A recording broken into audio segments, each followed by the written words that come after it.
কান্দিয়া কুলুরে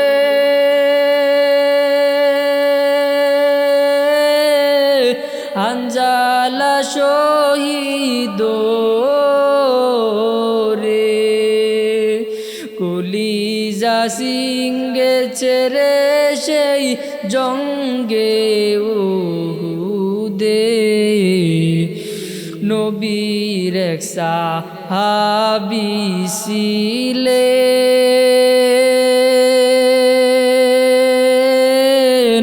হানজালা নামেতে তিনি শহীদ হয়েছিলেন বিবাহের রাত রিতেরে গিয়ে জঙ্গে উহুদে নবীর এক সাহাবী ছিলেন হানজালা নামেতে তিনি শহীদ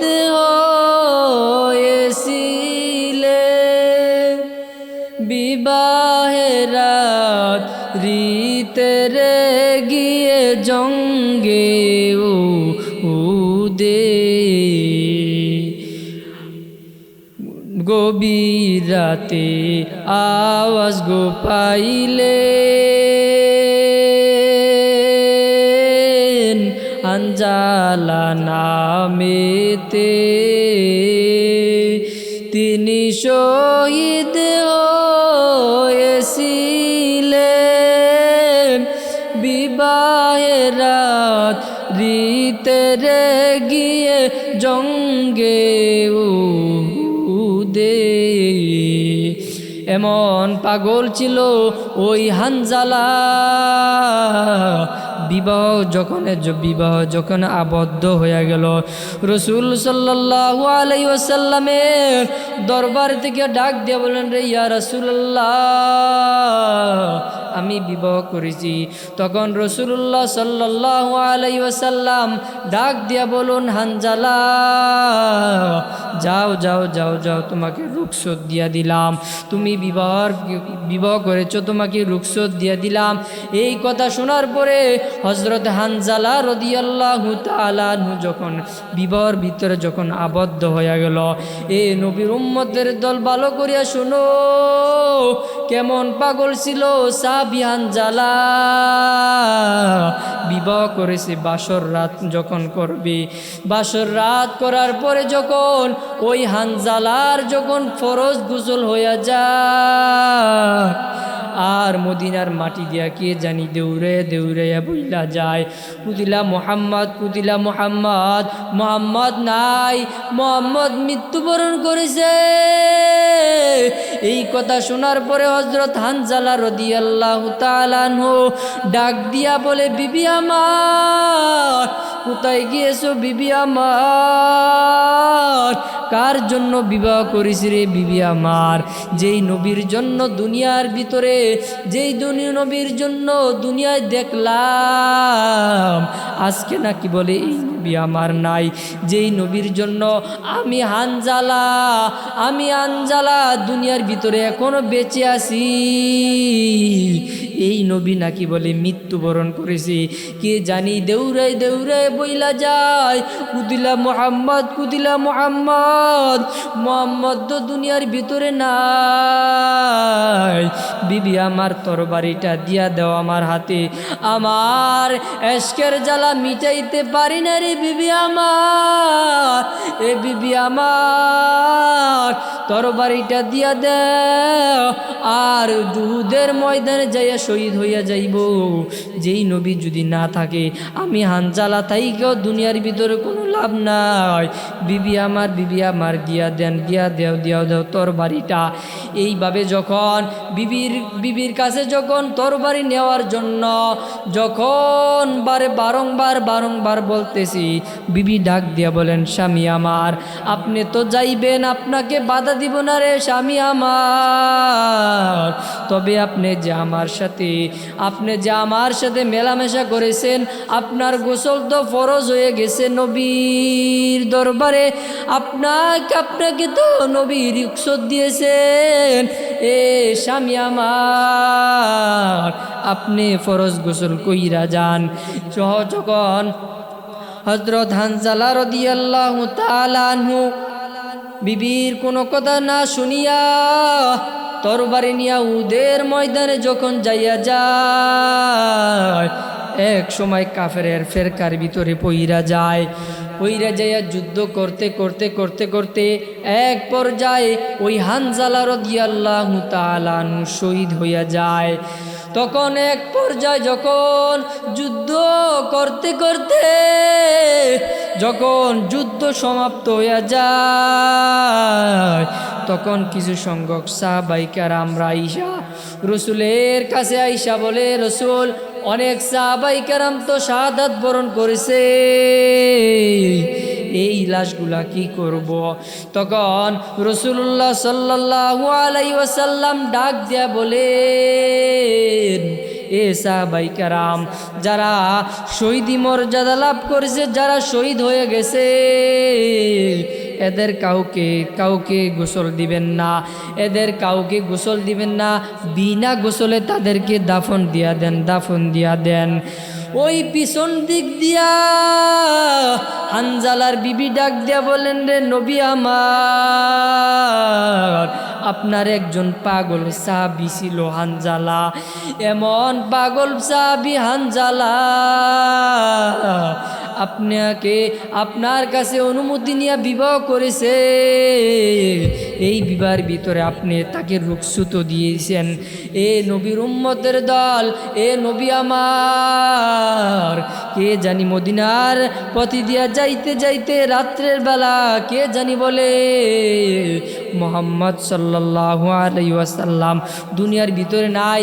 এই কথা শোনার পরে আপনার আশেক পাগল, আপনার আশেক সাহাবী, এ নবীর উম্মতের দল, ওই হানজালা লাভ দিয়া বিছানা থেকে উঠিয়া ফরজ গোসল ফালাইয়া এ উদের ময়দানে শহীদ হইয়া গেল।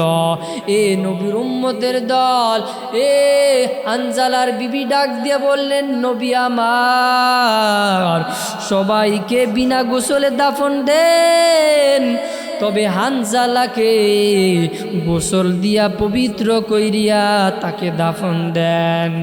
তখন রাসূল সাল্লাল্লাহু আলাইহি ওয়াসাল্লাম সমস্ত সাহাবায়ে কেরামদেরকে ডাক দিয়া বললেন, সাহাবায়ে কেরাম, হানজালা রাদিয়াল্লাহু তাআলা আনহুর লাশটা তন্ন তন্ন কইরা খোঁজো। তখন এক পর্যায়ে হানজালার লাশ তন্ন তন্ন কইরা কোথাও খুঁজে পায় না। এক পর্যায়ে একজন সাহাবী এক কোণার ভিতরে দেখে ওই হানজালা রাদিয়াল্লাহু তাআলা আনহুর লাশ পড়ে আছে, দাড়ি দিয়া টপ টপ টপ টপ করিয়া ওই পানি পড়তেছে।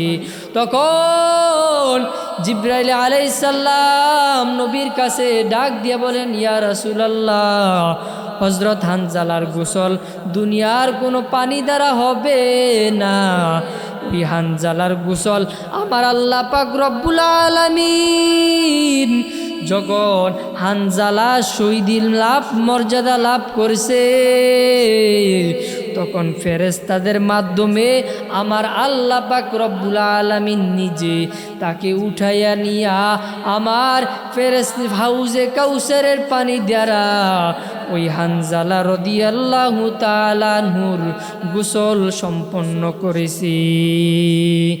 এই নবীর উম্মতের দল, এই সাহাবায়ে কেরামদের জন্য পাগল হও।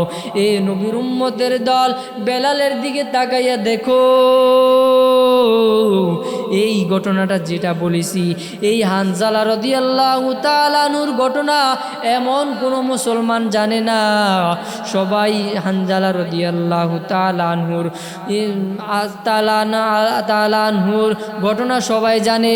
এ নবীর উম্মতের দল, এই সাহাবায়ে কেরামের জীবনের মতন যদি আমাদের জীবনটাকে, এদের জীবনের মতন যদি আমাদের জীবনটাকে যদি কাজে লাগাইতে পারি, যুবক আল্লাহর গোলাম, এ নবীর উম্মতের দল সাহাবায়ে কেরামরা কিভাবে চলেছে, সাহাবায়ে কেরামদের দিকে তাকাও।